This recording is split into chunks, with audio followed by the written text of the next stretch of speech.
frère atao anatin'ny mozika frère ihany koa niarakaraka taminay telo foana dia miondrika mpanajana androantsika mangataka anareo rehetrarehetra mba anao 1 minute de silence kely ho an'ny tompoko larakorotsy.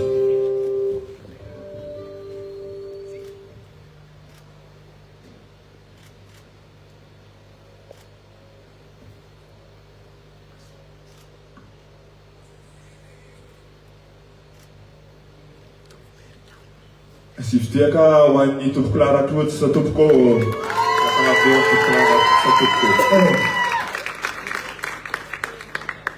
hommage aminay be any mpandekama aminay be iny gasika manja satsimanje gasika manja satsimanje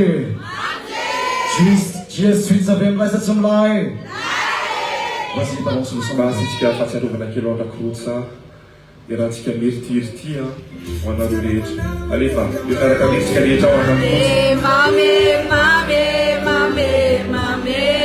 après daholo ny telefônina anareo rehetrarehetrarehetra ho an'ny tompoko larakorotsy azafady. Sy tosy aminay be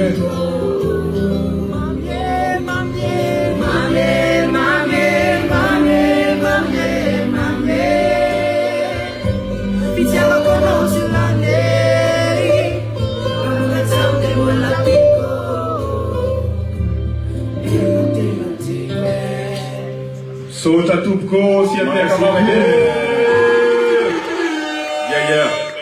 mbola tozatsika tsy mandigina be tsy tabataba mafy be tompoko okaloha ragaha okaloha misy kozy kely bogosy izy am'samasatsy bogosy